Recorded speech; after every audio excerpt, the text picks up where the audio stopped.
can go and listen to us on YouTube. But I now just need to make sure that this live stream isn't going to duplicate my voice and drive you all insane for the next 5 minutes. Sorry, they definitely need to improve this.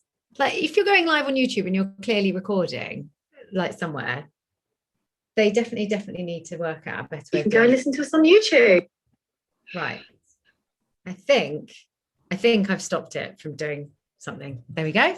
Hello. Right. So welcome to the new World of New Biz. I don't know if I'm going to bother with this YouTube thing, as I don't like the awkwardness of the start. But anyway, welcome to everyone. If you're joining us for the first time, my name is Katie Street, your host for today. And I have some fantastic guests with me who I will introduce you to very, very shortly. If this is your first time, and I'll just do a very quick bit of housekeeping, but I've got some fantastic people in the background who's going to share some notes in the chat. Please feel free to pop your questions in the Q&A, and of course, say hello to each other in the chat.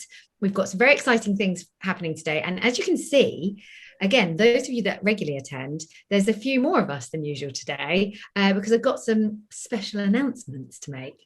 So this month, we are going to be focusing in on procurement, which I know to some of you feel like is a dirty word, right? There's lots and lots of bad mouthing of procurement, but you all have to be really, really nice now, because not only have I got a fantastic panel, but I've got Pat, who's the head of procurement for Sky, who is going to who is going to get rid of any myths around procurement. And we're hopefully going to really be able to help you understand the aim of how you can approach procurement more effectively and have better, more productive relationships with them, which will help us all, right? So that's what we're going to be discussing. Before I introduce my lovely panel, I am just going to very quickly introduce a couple of other people. So first of all, the lovely Nicole. Nicole, do you want to say hi? Hello. Hi, everyone. I'm a campaign success manager at Street Agency. I'm one of the people that help our agency clients attract and win new business. She is, and she's very lucky because she's going to be working a lot more with me moving forward. So Nicole is transitioning from her client-facing role to get more involved with strategy for new clients, new business, and a bit of our marketing. So you will start to get emails from Nicole as well as me now. So yeah, Nicole is going to be here, and any questions that you have, you can direct them to either of us now. So it just gives us a bit more bandwidth as the webinar series and the podcast is growing and getting ever more popular. So Nicole, thank you for joining. Nicole will still be here in the background, and yeah, I'm sure you'll see her on the chat in a minute. But yeah, just wanted you all to meet her because you're going to start getting emails from her probably from today. Yes, you'll have an email from me shortly after this webinar. But thank you very much, and have a lovely session, guys. Yes. And also Nicole's going to be getting more involved. So next year we're making plans for the webinar, and we're going to mix up the format a little bit. So you'll see lots more of Nicole. And then just before I introduce the panel, I have the lovely Jodie. So some of you will know that Jodie and I are two of the co-founders for Tamba, but Jodie not only, well, I guess is a frenemy competitor, but we don't really see each other like that. We run, I guess, similar businesses because we both help agencies attract and win more new business. So Jodie is on the board at Propeller, but also is one of the co-founders of the BD 100 and the Winning Together event, which is coming up, and he's got on a little announcement for us. Thank you, Katie. Yes, generally complementary services, I think, although it does get a bit awkward if we're pitching against each other. But hey, I guess that sort of builds a little bit on what we're doing with the BD 100, I guess, is bringing everyone together, whether it's colleagues or competitors, but really sort of bringing together the business development community and celebrating all the great business developers out there. And I think, well, it's been quite a brilliant but challenging task trying to get to the BD 100 list for this year. We've had so many great nominations and submissions, and we're handing that over to the judges today, actually. So that's a case of watch this space. But yeah, they've got a pretty big task working out the top 100 and the business developer of the year. But we've also got an event coming up, and I think sort of what I've been finding is that, I mean, certainly after the challenges of the last year, new business seems to be booming right now. However, I think that doesn't mean it's easier. It's got easy. It's got super competitive, and there's obviously lots of new challenges out there. So I think events like this are so important to sort of share experience and insights and really sort of different ways of doing things, because I think it's changing out there in terms of how people can do new business. And we've also got an event coming up on the 18th of November, so one for your diaries, which we're looking at the theme of the event is winning together, and it's navigating the new business landscape. And we brought together over 30 speakers for an online virtual conference dedicated to new business for agency leaders, business developers, so relevant to probably everyone that's on this session. And I guess we've brought together authors. We've got people like Felix Villard talking about scale at speed. We've got Michelle Morgan talking about resilience and mental health, because I think that's also something that we can't lose sight of. I think everyone I talk to is busy, but is it good busy, or is it just busy? Everyone's got sort of different stresses there. And then we've got brand speakers, we've got procurement, which does play a vital voice in our industry, and really, I think, more switched on to agencies than I think sometimes agencies give credit to. So I think certainly building on the topic for today, we'll be looking at the do's and don'ts for new business. We've got the marketing director for Wimbledon tennis, giving the marketer's perspective as well. We've got a whole load of agency leaders, people like Danny Bassel from Digitas. We've got Tamara from Social Element. We've got Melissa from Dark Horses, all wonderful CEOs. Katie, you'll be running a session as well. I'm super excited. So I've always gone to the BD 100, but the past 2 or 3 events, the Winning Together and the BD 100 events, I've obviously been a bit more involved. So I'm hosting a couple of sessions, one which will actually be quite a similar format to today, and I've got an awesome lineup, but I'm not going to tell you it all now. I'm going to email it to you all very soon instead, or maybe Nicole will.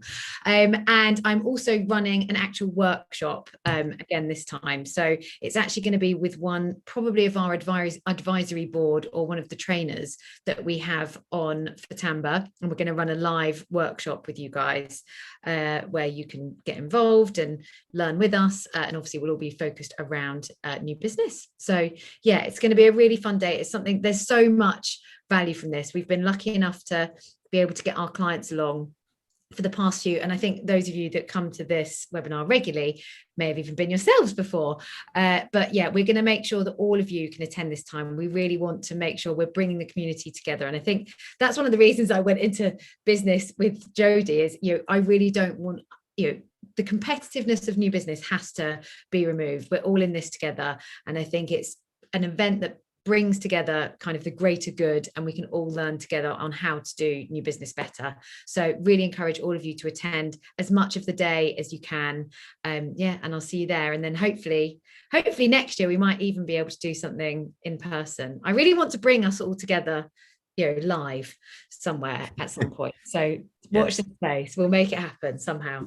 We will. It just feels a little bit cluttered at the moment, and obviously just difficult to pull together over the current time, but definitely we'll be looking to get everyone together for face-to-face in the not too distant future. But at the moment we've got the day online, and then we've got the awards at the end of that, so we'll be celebrating the winners. We've got Team of the Year, Win of the Year, New Business of the Year, Business Developer of the Year, and Rising Star. So we'll be inviting you all to that, and I think as everyone that's attending this session, we're going to give you a free ticket. So I think Katie and the team will be sending that later, as well as the lineup to save time on me running through every name on there. But they're all brilliant stars that we can't wait to hear from. And I don't want to encroach on Kevin and Mike. Good to see you, and nice to meet you, Pat. Don't want to encroach on your times. I'm looking forward to hearing what you've got to say today. But yeah, really looking forward to it, and ticket on its way to everyone. Fab. Yeah, so we're going to have a free ticket link. We'll pop it in the chat, but we'll also send it in the email later. So yes, thank you so much, Jodie. And Jodie's going to still be here, I think, in the background. So now what do we do now? We go on to talking about procurement. Sorry, guys, that was a much longer intro than we usually have, so I'm all thrown. So I'm going to introduce my lovely guests, and sorry, guys, for taking so long to come to you. Of course, I know that everyone is going to want to speak to you, Pat, so I'm going to come to you first. Would you like to introduce yourself and what your role is, and I guess why you're here today? All right, well, thank you, Katie, and thanks for the invite and welcome everyone. So my name is Pat Durai and I am the Group Head of Corporate Procurement at Sky. So my current remit is looking after sort of corporate services and property, facilities, real estate, that sort of thing. In my long and potted history, I've worked for quite a few other different businesses in a lot of different sectors.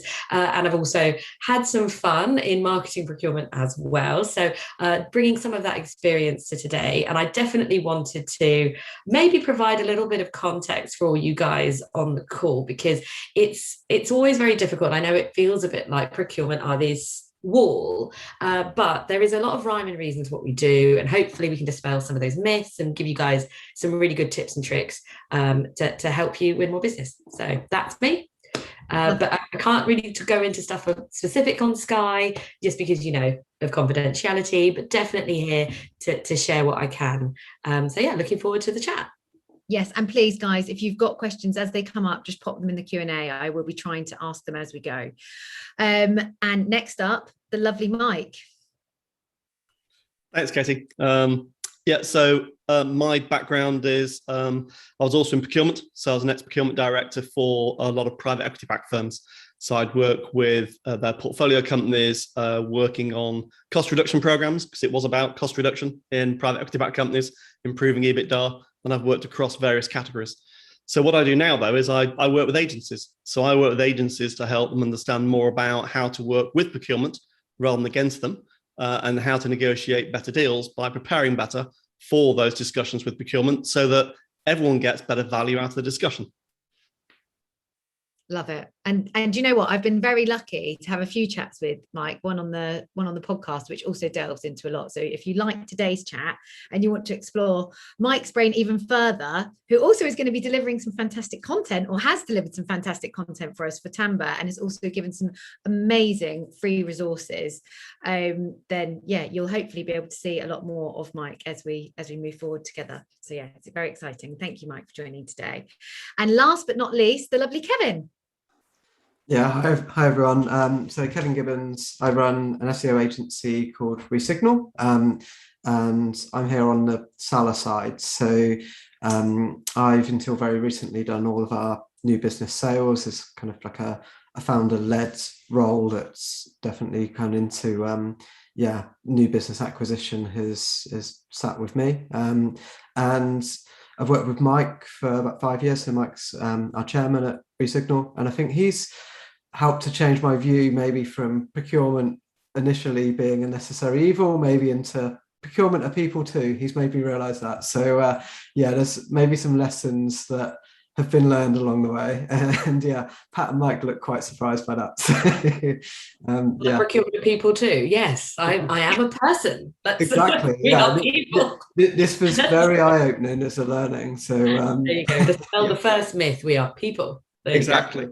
It is so personalities. true, yeah, and I think people forget that. They think that, and guys, please tell me if you feel differently, but I know I work with lots of agencies, and apologies, but sometimes I've probably you do feel like, and there definitely were times maybe 10 years or so ago where it was very much financially driven, and you didn't necessarily always feel like it was about value. But I think there's been a really big step change, especially I would say actually in the last couple of years, and procurement as such an important audience, and an audience that often are forgotten. So when I bet most of you, if you're doing well at your new biz and your marketing, are building engagement with CMOs and heads of marketing, heads of digital, heads of brand heads, whoever it might be, and you may well be forgetting to talk to procurement and also understand, there's very different conversations and, I guess,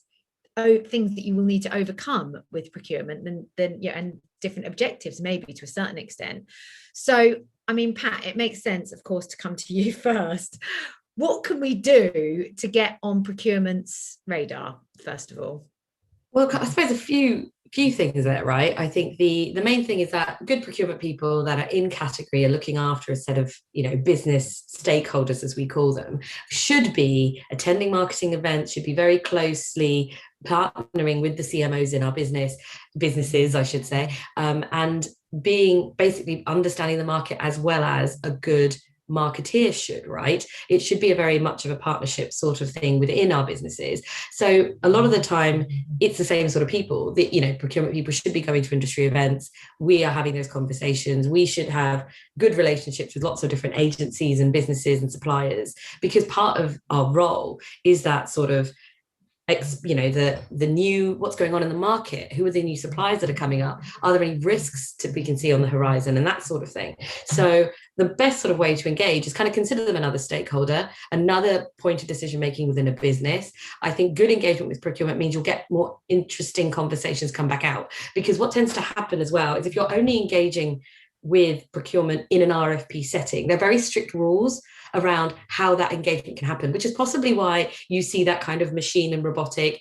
You will not be able to talk to anyone. The shutters come down, because it has to be fair. A lot of what we're trying to do is make it fair for everybody, so that we can absolutely, what's what I'm looking for? Look at suppliers and look at the proposals fairly and be able to judge them all fairly on the same criteria. But if you're having conversations with procurement generally, if you're engaging with them and inviting them to events or sending them content or having exploratory discussions, you can have much freewheeling discussions with procurement. And then you'll see we're human beings and not robots, which I think is, automatons as well. So hopefully that kind of gives you some ideas. Is that the same way you would pitch to a CMO or try to target marketing and heads of marketing? I mean, have a look at the procurement directors or the procurement, the ones that they usually have in their job titles, marketing procurement lead or head of marketing, or, something like that. So that is something I would strongly suggest is, consider it a kind of an ongoing thing, the way you would with marketeers. Pat, can I just ask something? And it's a bit of a cheeky question. You might have a view on this. I know, because I feel very lucky to host this webinar and do the podcast and things like that, and also just in my career, I know, and actually having been client side myself, that when you have marketing in your job title, you just get inundated. Some people that I speak to get up to 20, sometimes even 50 approaches a day. It is, especially on LinkedIn, in their inboxes. Do you get the same level as your marketing counterparts, I think? Yes. And again, it's the same sort of thing. Like if people see, you're focusing on something, I get all sorts of random things just because my title is so broad. But if you've got marketing or digital in your job title, you will get that. But at least it's kind of something that create some sort of dialogue. But I guess what I'm saying is if your only engagement is an RFP process, there's very strict rules and engagement around how communication happens. If you're engaging outside of those processes in a general way, if you're inviting people to events, if you're having those sorts of discussions, if you're pitching things, sending useful information, not just marketing blurb, sorry, but something like, here is a link to something interesting that you may be interested in. This is some industry related topics, or this is a webinar recording of something that could interest you. That kind of stuff is useful, because that's the kind of stuff that we in procurement need. We need to be going out there and doing research in the market. That's very helpful, right? Yeah, so that's a very good way to engage. So Pat, one of the things that I've talked about with Kate before, which plays into exactly that, is this the kind of category planning cycle. Yes. And a lot of agencies say, what on earth is a category plan? What is it? And I think, I mean, again, from Sky's point of view, you've got multiple categories, do you want to just mention, rather than me saying, what is a category plan? Oh gosh, are we going Procurement 101? Why is it important? What is a category plan? So kind of, I suppose, different procurement teams do this very differently, and across different industries it's very similar. But what procurement is doing, a bit of a procurement trend, is moving into this more category-based focus. So having specific people whose job it is to be experts within a certain category of spend. That's what a category is, right? So when we talk about a category plan, it's basically, very simplistically, right? It is analysing what we're currently spending our money on, who do we currently spend our money with, what do we want to do in our pipeline of work, and then how do we plan to, maximize value, but also how do we plan to get to a place where this is what we want out of this category. So if we want to be saying, okay, some categories, we have no idea what's going on. So we want to get our arms around the spend and understand what's going on. In other categories, it's a very mature area. So we've got very good relationships. What kind of success-based factors do we want to see over the next year, 2 years, 5 years? So that's kind of very briefly what a category plan is. Those cycles tend to happen on an annual basis. It tends to be, you put your plan in place and then you work on it on a 3-year cycle and kind of have milestones in there. And a lot of the kind of where an agency would get involved would be something like a pitch, or you're invited to pitch to an RFP. And that is usually those sort of sourcing activities, procurement activities that would drive that strategy. So if you think about it that way, and a lot of the way to think about it, and the kind of a point I wanted to make to everyone on this call was, if you think about your role as a new business, think about procurement as a flip side of your role. It's very much of an external facing role, but almost like the poacher gamekeeper kind of model, right? Like you guys are going out there trying to find new business, trying to get those new logos. Our job is to actually say, well, that's all great, but what do we actually need? What do we actually want? And what suppliers can drive our objectives and our success forward? So if you think about it that way, that would also kind of help in how these things happen. Obviously, you don't need to see my category plan. It's all very dry and very, I don't, I mean, might be very interested, but, Yeah, absolutely. In all these sorts of different categories of spend. But a lot of it is us trying to think in that sort of way. And another thing, which was another good point to make, is that because of this categorization of spend, just if you're invited to pitch for a very specific area of a small, a team, a brand activity, maybe it's for a small amount of money, but you've been invited to pitch in one side of the business, the same procurement person is probably going to be looking at that activity across a large business, across a geography, across an area. So what can tend to happen is, if you play nicely and if you engage in a way that is more in a partnership sort of way,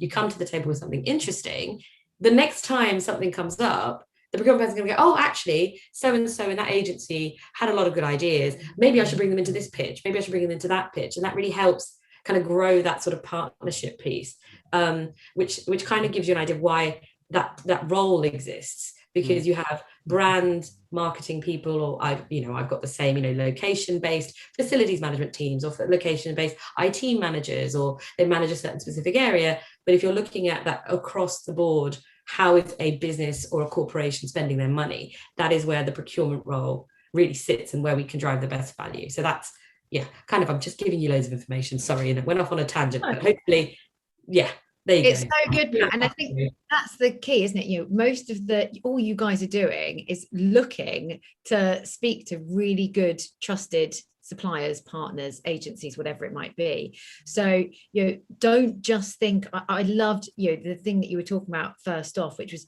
don't just think about an RFP process. And I know lots of you probably on the call today may not even get involved with RFP processes, or maybe against RFP processes. I must say, I actually used to love them, which obviously must make me totally mental, but I did used to really enjoy them, because, you do, if you can build a good relationship with procurement. Often I've had procurement people, in fact, I won't give her name because it's probably not fair, but she was at Cancer Research and we got on the roster at Cancer Research, and then she went somewhere else. She took us there because she knew my agency by that point, and she knew me and she trusted me, and therefore, when she moved, she always got me in on the processes, because she knew we were a good agency, and we delivered against our promise and we did a good job. So that's actually all we're all looking for. So I really think you're looking at procurement outside of the RFP process, not just trying to, because there are going to be rules and hoops that you have to jump through when you start having, once you're in an RFP or a pitch process of some sort. One thing I did want Katie, just on that point, so that kind of like engaging outside the RFP process, and you kind of touched on it, and so did Pat. People are probably sat there going, sounds great, but practically what can I do? And Pat, you mentioned this, outside the RFP process, if you look at the category planning cycle, let's say it's 3 years, if you can send a thought leadership paper, genuine, non-marketing, industry-based thought leadership paper about what's going on with market dynamics in it, and send it to the marketing procurement person, or say, send the exec summary, could I have 15 minutes with you to talk through the findings? They're probably going to go, yeah, the summary was really interesting. Like to see more of the detail. Is it worth 15 minutes? Sure. We're not in a process. We're not buying from you at the moment. Be good to meet you. Very practical ways of targeting marketing, procurement people in a genuine way to get on their radar. I think that's what a lot of agencies don't think about in their business development activities. Definitely. Well, you've kind of teed me up to come over to Kevin now, because I feel Kevin hasn't had a chance to talk yet, because we're all very passionate over here. And Kevin, of course, you work with procurement and you run these processes as an agency. How have you managed to get noticed by procurement, and how have you run the processes to make sure that they've been successful ones? So I think I've got two answers to this question. One is, we've taken our learnings and kind of understood what's worked for us and what hasn't. And I think when it's a cold approach from a brand and we've been invited to RFP process, quite often the brief is quite broad. I'm generalizing, and it's not, it could be like a long list of companies that have been invited. Those are the ones that I would say now we more often not pull out of, because we feel like actually this isn't a good fit, and it's a bit of a scattergun approach on their side potentially, or maybe they know what they're looking for, but it's they're looking to compare. The ones that I think have worked better for us, I mean, it's typical marketing, but there's been multiple touch points. So they might have seen someone speak at an event, they might have read a thought leadership piece, they could have noticed that we've won an award. It might have been a previous client that we've worked with that's moved somewhere else, and we've got a pre-scoring qualification checklist now that we look at, because the investment in pitching at this level, when it's a big RFP and it's competitive, is big. And we know that we're the type of agency that, like I say, until very recently, we haven't had a salesperson. It's been done through myself. And we've always been of the opinion that we want to do our best work for our existing clients. And if we want to win, we want to pitch to win, and we want to make sure we've got the right odds to do that, to put it in our favor. So I think we've got stricter about who do we say no to. We probably said yes too much in the past. We've had big costly pitches that we know that we've won from a marketing selection process perspective. We had one pitch in particular, they had 20 scoring qualifications criteria from a marketing perspective. We won 18, and wow. We lost the pitch on procurement because we're a small agency that we're, again, for us, we're 1.5 to 2 million turnover, 15 to 20 people, and this was a global organization that when they looked at it, it was kind of high risk to use us. And I get that, but it's something that we need to get better at pre-qualifying and saying, okay, well, despite the fact that we know we can do a good job for this, and we proved that on the pitch, are we actually set up as an organization in the right way to handle this level of business? And it kind of, I think, just getting a bit smarter about understanding what they're looking for, not just from a marketing perspective, but also from the procurement perspective and the profile of company and an organization as well. Yeah, I think that's actually a really important part of the journey, is that you need to ask those kind of questions early doors to make sure that you are qualifying out early. Exactly. You're never going to be in with a chance. I've been super lucky to work with large and small agencies, and work with some pretty punchy businesses. Some of the bigger businesses, we've won pitches with people like Vodafone, with really big corporations that don't mind that we've been in a smaller agency. That's not on their priority list. But some people, whether with procurement or not, they'll have different rules. And I've been discounted because one year, the agency that I worked for only made 5% profit, and they didn't like that, and that because we had to submit our last 3 years financial accounts. So you've got to qualify those things early, because if you're never going to be in with a chance because of one of those things, you just want to get out. You might be the best partner for them, but frustratingly, some businesses do have these rules that you just can't break through. 100%. And likewise for us, we typically work with at least medium-sized brands up to the enterprises, and we've done a lot of work with Expedia, ASICS, and the types of brands that our model is to have a small group of quite select clients, and that means that typically they're bigger, and that suits us well. But we almost now ask questions that might put them off initially, just to get to the point of actually, if they're not put off by all of this, then we're in with a good shout. So now we know we should go for it. Whereas if we didn't ask those questions, we could waste a lot of time and money, and that could be put to a better use behind a client that is a good fit for us.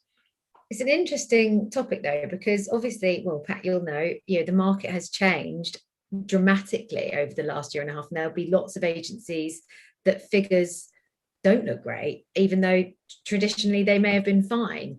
How is that affect? Is that something that you still look at? Does that open the playing field a lot more? Because I speak to lots of brands, and they often now really want to work with the kind of smaller, more agile agencies. Obviously there's a risk there, some of them will still want to buy Accentures or larger groups because they feel safer. But how do you think that, how does that play out for you, or for people? It's a really interesting question, right? I think particularly in the last year and a half, particularly how marketing budgets are the first thing that went, or sometimes they did a massive increase, right? It really depended on the business. I would say definitely, to Kevin's point about qualification of an opportunity is really important. And part of that is within understanding your relationship, but also understanding how well you could pitch to something and asking that question of, are those things going to be brought up? And that's where procurement will come at some point, especially with a big business. You will have to jump through a hoop with procurement with something at some point. Better to ask that question up front, right? So it really depends on the business. I think in lots of different cases, there's kind of, because I think you're going to ask this question about trends, and one of them was around diversity and inclusion and around sort of economic diversity. So actually saying, are we as businesses being open to smaller agencies or agencies that have historically not been given those opportunities or had those sorts of networking links and things like that? Are we being fair? And are we saying things like women-owned businesses and minority-owned businesses and those kind of US-based slightly measures that they use, the federal government use, are being spread now across the globe as companies are globalizing? So it's sort of that kind of thing is actually showing that doors are opening. I would say the other thing is it really depends on the business and depends on what you're pitching for. If you're pitching for something that is maybe a standalone piece of work, so you have to deliver something and there's very little risk involved. So if I'm as a customer, I'm giving you money, or I'm retaining resource, or I'm doing something that has an ongoing sort of risk, those things go up a risk profile, right? So if, say, a business was to, if say we retain an agency to do a long-term piece of work, they're going to have a big responsibility of deliverables to us, they go up a risk rating, right? So I would say you're higher risk, therefore we need to start looking at things like your financial viability, your ability to manage a global engagement and things like that, versus smaller, more standalone, quicker bids, quicker deals, shorter term engagements, where actually you're working under the auspices of a marketing group, but you have to deliver something in, and you deliver that in the time. So that's kind of something to think about, is also the risk profile to the business, right? So how much and how key is this to the deliverable of something really important, meaning that you need to be working with a supplier that's financially strong and financially viable. That being said, there's always risks, right? So a lot happens is things like marketers at Carillion, for example, we had, anyone that was working or having Carillion as a supplier, they went into administration. Now, we could never have predicted that based upon the financial statements at the time. It would not have been predicted, but then it happened very quickly when it happened. We as procurement people and sourcing people have to make sure that we know the market enough to be able to say, well, actually, if it's fine, this doesn't work, let's find you an alternative agency very quickly. So that's also part of the work around, why we need to be across the industry and understanding stuff. I feel like I've gone off on a massive tangent. Again, I'm sorry, but I suppose it's that risk and pre-qualification, understanding that, maybe if you're a smaller agency, a large business may not want to take a risk because there's internal policy controls that we cannot jump through, because we have to, as a business, manage our, internal policy controls, finances, money. Where's it going? Who's it going to? I hope that makes sense and is a bit more clear about why pre-qualification is really important. That makes sense. And I think it's really important from the agency side to see it from your perspective, because otherwise maybe you do have quite a narrow-minded view of our procurement's just there to beat you up on price and they don't want to work with us for X, Y, and Z. But actually, the more that you can understand where they're coming from, the more you can then position that in your own pitch. So Pat, also on that point, I've seen a few, not many, of the big brands start to pull together, as you say, specialist SME kind of preferred suppliers list, where they limit the scope of what that supplier can do because of what you've just said, but they get better payment terms, they get access to more small pieces of work. It gets the brand to know those agencies. So I don't think it's common, but I think it's starting to happen, is the recognition of how do we support smaller agencies to get that innovation and that fleet of foot without risking the organization, because we've given you a pan-European marketing program to work and you've got 6 people and you're like, what am I going to do with this then? Precisely that, Mike. I absolutely agree with you. That is exactly the point, is that we want to do that more. What we want to be doing, and that I can definitely speak for Sky when I say, that's something we're going to be focusing on a lot more over the next sort of, next few years, is how do we engage with maybe, smaller businesses, underserved businesses, and, that DNA pitch, but also, our supplier diversity as a whole, it's a, there's a whole untapped market. There's a real competitive advantage for us. I did want to make the point, because I had it written down, is that please consider that, marketing particularly is, we want the best, right? When we're going into a pitch, we're looking for the best at the best price. So there are those two balancing points. We haven't got unlimited amounts of money to spend. You're competing against, budget constraints where we have to buy all of our stuff. We've got to buy our pens and pencils. We've got to buy our electricity. We've got to buy, all of those different things. And then there's the marketing budget. That budget is the budget. So a lot of the times we're trying to spend that money in the best way, but we do want the best. What we are looking for is the best, is that, the innovations. We're looking for that sort of stuff, but within that framework. But again, this is where different businesses are so different, and you have to understand the client you're pitching to. Fundamentally, understand the client you're pitching to, understand the opportunity, pre-qualify are the big things, I would say. Yeah, and I think one thing that, gosh, there's so many things that we've covered today, but from all the way from those early stages and making sure you're on the radar early, to qualifying and making sure that you're dealing with the pitch in the right way, to make sure if you're not right that you can exit. What I think is really exciting though is, and I've seen this happen a lot, is the importance of culture, D&I, that your business has a focus on impact, and that you stand by and you stand for something. Because I think, for many agencies, it's a kind of nice to have. And I think certainly for procurement and for big brands that I speak to, it is becoming more and more prevalent all the time. It's not just a tick box anymore. Big companies like Sky, for instance, need to be seen to be, working with a diverse group of suppliers that have, whether it's about them being green or whether it's about them, having, a lot of females within the business, whatever it might be, there's going to be, that is happening more and more and more. You'll see it on, any of you that fill out RFP questionnaires. I was seeing this 10-15 years ago. They're asking you what percentage of your agency are female. They're asking you, what your policies around recycling are sometimes. There's so many, this isn't just a tick box exercise anymore. It's actually, I think, really, really important. So Katie, good question being asked about, is there an increasing pressure to bring marketing in-house? Oh, yes, I saw this. Yes. Yeah. So interesting. Yeah. What are the challenges from a procurement perspective, and what are the benefits outside of cost savings? Thank you, Kate. I like this question. So, I would say it is a real mixture. That from my point of view, I don't see one outweighing the other. I know everyone was always, and it's been said for years, everyone's trying to recruit in-house, and they will be for some of the things that they need to do. However, there will always be things that an agency is going to be able to deliver more cost effectively, or in a better way, because that you're not, some businesses do, they'll really ramp up, and get everything in-house, from UX through to designers, people that are building digital products, and that's what some businesses do. Some don't, and they take a different approach. I would still say it's, the market is very varied. I don't know, Pat, Mike, and yourself, Kevin, if you've seen anything different, and if there is a real kind of, if the reality is different to what I think it is. Depends, which is going to be my answer to everything, isn't it? I think it depends on the business. It depends on the business priority, right? Because a lot of the time, if you think about hiring people in as a cost to the business, it's a cost line of people. There's a people cost there. And a lot of the time when a business is doing well, yes, they've got all the money in the world to hire loads of people and then have loads of agency. What tends to happen if, say, money's tight, you start to see headcount challenges.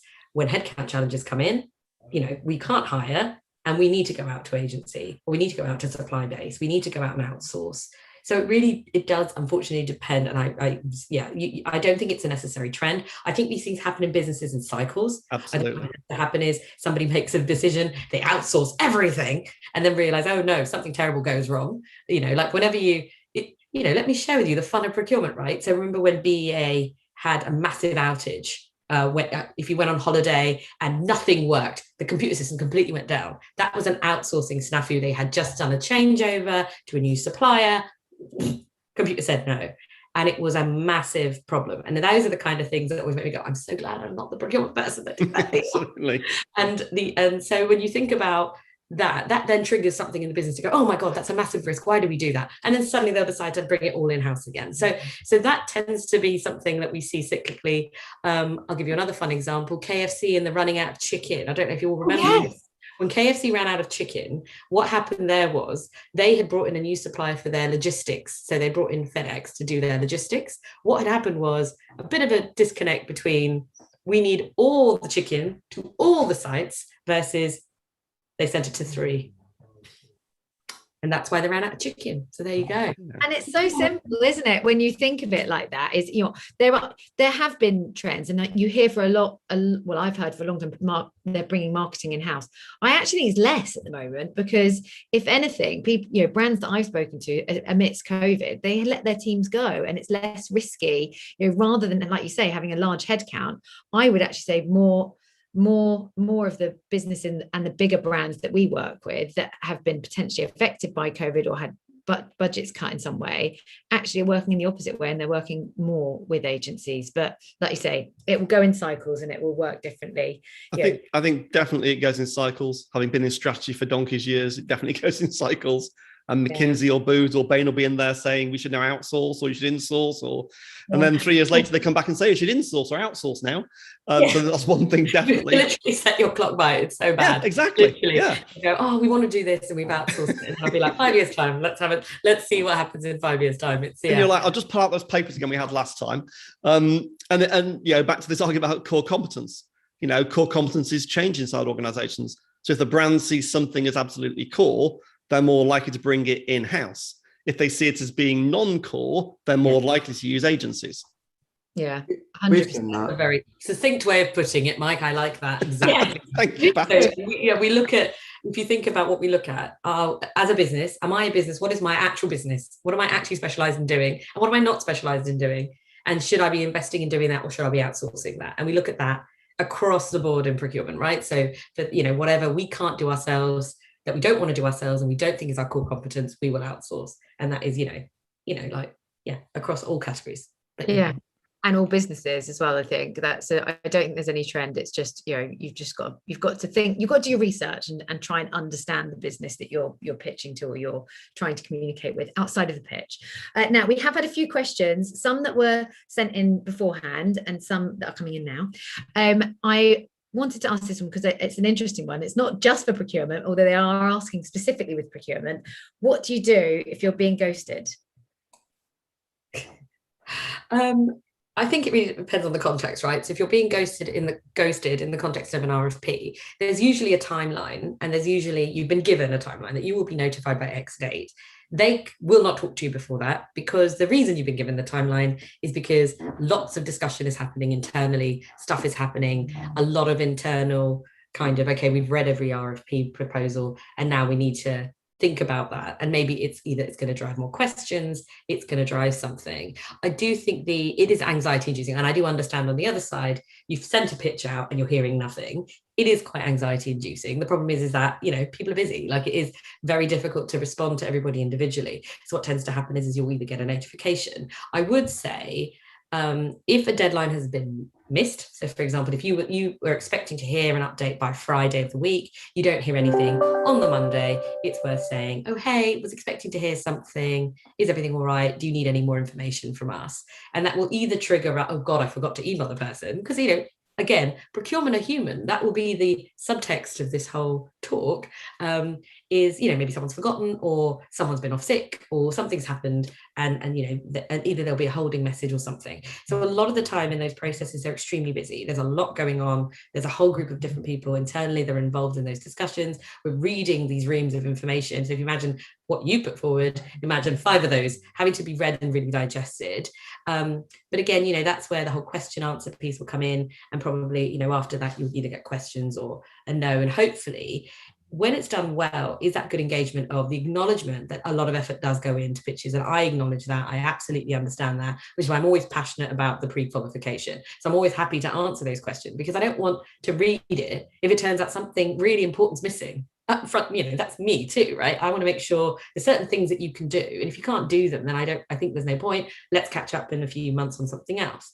So that piece about we want you to pre-qualify and ask those questions. Usually in an RFP, there is a point at which you can ask questions. There's usually a bid, no bid point, and then a week, and then you can ask some questions, and you need to put those questions in. What we then do is anonymize everybody's questions and send them out to everyone, so that everyone's clear and it's fair to everyone. But what that means is you can ask these questions about, how are you selecting it? Are you worried about risk? What are your, those kind of questions can come in at that point as well. And that hopefully will mean that you'll get your answer within the process. And then, that timeline, and a good process manager should be keeping you relatively updated, but they're not going to answer emails outside of a process. They may have a platform that you need to submit questions in. So just be mindful of that, because, these are really busy people, usually running 4 to 5 different programs, and our category planning and our strategy. And we also have to eat, because again, procurement are people. So, there's all of that. So hopefully that helps. And I do know it's frustrating. I find it frustrating when I'm ghosted as well. So I do understand that. It's just, it's difficult, and but hopefully it's not like Tinder. No, but maybe it should be more like Tinder. I don't know. But one of the frustrations that I used to have when I was leading new business is the CEO or MD or whatever would be going, okay, so can you check? I'm like, no, there's no point in me chasing these. We've got these dates. So also, if you're heading up, if you're a new business person, you do push back. There's no, like you say, when there's a process in place, you're going to know when you're going to know. Sometimes it is frustrating that you don't, and that timelines aren't always kept to. But most of the time, you're going to know when you're going to know. So unless you're reaching out with something that's specifically helpful, or is a true question that you need to ask, I would just say stick to those timelines, because they won't be trying to ghost you most of the time. I don't know, maybe sometimes they are, but like I say, they're just humans. They've probably forgotten. So just only raise your hand or raise your head when you need to, I would say. I've got another question in the Q&A from the lovely Flurry. Hi Flurry. She has asked specifically to you, Pat, what would you say, based on previous and current experience, are the top pitfalls for agencies in terms of qualification? So scale of agency is often a big one, but what are some of the others, and what is all looked out for, I guess, by you guys? So I would say, kind of briefly, I think scale, that financial kind of stability, things like how much a percentage of your business is based on one specific supplier. So how, if say you lost that contract, so say you have over 50% is with one client, for example, that's sometimes something we look at as a bit of a risk flag. I don't think it means, by the way, just because it's a high risk prospect or a high risk supplier, we don't necessarily say no. What we will do is put risk mitigation in place, or look to something like, we won't put something like like Mike was saying, put a big global marketing overall or strategy piece with a very small agency. So that kind of risk thing does come into play. I would say, as you become more on the radar of a supplier, you can of a client, you can at least start to have those kind of conversations in the round, so to say that, yes, our financials don't look great, and this is why. So I can give you an example. Was we were bringing a creative, not an agency, it was a creative company to do some fabrication work for us.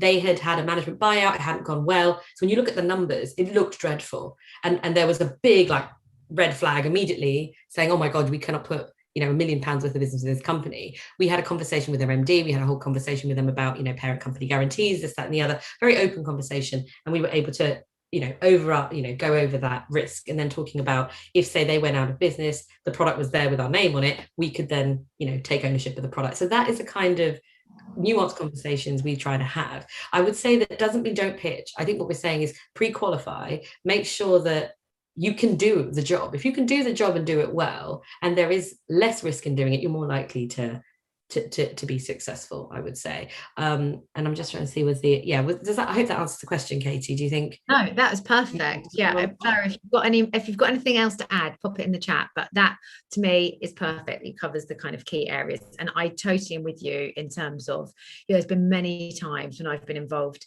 with larger scale pitches, and usually they are open to, to having some kind of dialogue around, why the figures look bad, or so kind of, pre-plan that and make sure that you've got, and you're overcoming those problems before they become problems. So you can actually put a note on your financial accounts when you submit them to explain why they look the way they look. So yeah, one thing I would add to that is that losing is an essential part of winning in the future. So once you've gone through these and you've looked at, wait, why are you asking if we have indemnity insurance, and what's this all about? And if you ignore all of those questions, you're going to hit a growth barrier and you won't get through it. Whereas actually, if you look at those questions and then figure out, okay, well, maybe we should be doing this, and okay, they're asking this for a reason, you probably won't win it for that first pitch where you get asked those questions. But you do need to go through that kind of pain threshold and learning curve in order to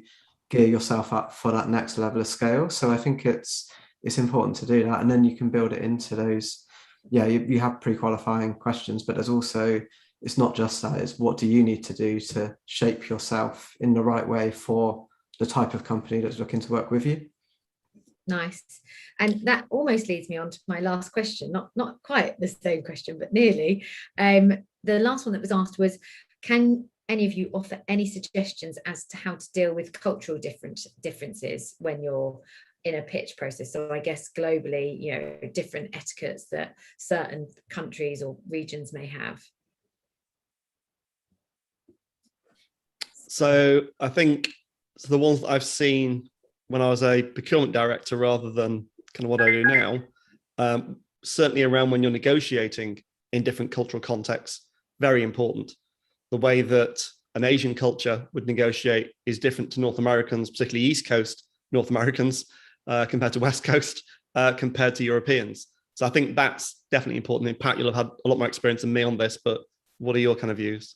Well, I would say it's I agree with that, Mike. I think it's be mindful of who your audience is. Again, it's be mindful that I think I've worked in mostly global contexts, so I do find it quite jarring sometimes that some things that maybe we care about, maybe in the UK, or we care about in the East Coast, or there's certain things that I have a contract that's based on English and Welsh law that may not translate very well in other markets. So we always also have to be sensitive to suppliers in other markets and things like that, and understand, say when we work with companies based out of China, for example, I would say it's be mindful of the client, be mindful of where they are. I think most people nowadays are quite, especially if they're working globally or across different markets, are pretty sensitive to other cultures, are pretty sensitive to that sort of thing. I think it's just, just be aware. I think understand, there's certain politeness things and certain etiquette that you would do if you were, working in, the Asia Pac context versus, Europe and versus North America. But, at the end of the day, we're still trying to do a similar thing. I think there may be a differences in style, but, we're still trying to get to, the best deal for the best price and make sure that we're, doing things properly. And definitely, I think for globalized businesses, that is maybe less of an issue.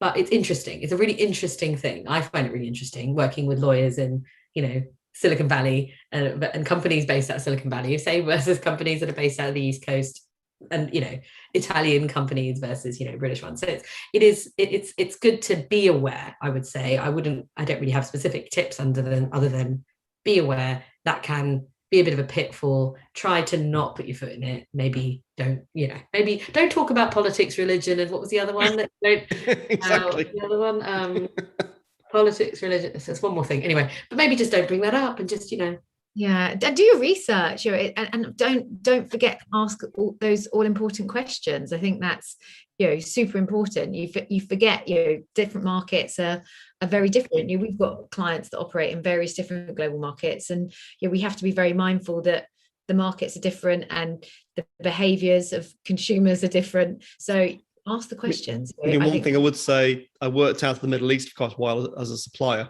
working with clients in Abu Dhabi and in Dubai. And I think that's got particular nuances, which you have to be very careful about from a risk perspective. The way that they look at non-Emirati suppliers is very different. You need to be there for the long term. I wouldn't recommend anyone going into the Middle East for a short-term contract at all. No. It is a very different market for good reasons. Yeah, no, they care a lot. In fact, a very good friend of mine, one of his largest clients is at Dubai airports, etc. So, and he's got offices out in China and all over the world. So, yeah. I should maybe introduce him to the person that asked that question, because they did ask me via email. So I will do that. Oh, I was just going to say, the one thing I would add to that is use the strengths of your team on the agency side. So we've got people that have joined us and they haven't always been in the UK. So the Middle East, for example, Kashal and our team spent 5, maybe 7 years in Dubai. So if we've got a pitch for Dubai or someone in the Middle East, it would be crazy for us not to involve him for his market knowledge. And equally, I remember a long time ago, we had a pitch for a female makeup brand. And I think we realized that we had 3 men on the pitch who knew nothing about makeup. And it's kind of just understanding your audience, the product. And ASICS is a good example of when we pitched for them. We had people who were really passionate about running and the benefits, not just physical, but mental health, which is completely aligned with the brand. We've had video game companies and we've pitched for people that are really into gaming. And it's using the strengths of those people individually and understanding actually who could you pair them with, because they have market knowledge or a passion about the product. That means you're just going to be able to connect with them much easier. Whereas if you don't have that, you're playing blind and it's really hard to close that gap. Yeah, no, so so true.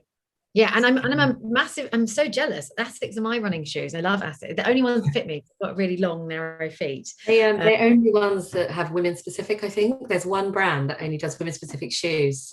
Gosh, it's all about the random facts today. So a lot of the foot brands, they just make a smaller version of a men's foot, the thing they use. So it's one of them. So I think it's ASICS have a women specific one, which tends to find that the running shoe works really well for women's feet that tend to be shaped differently, and the biodynamics is quite different.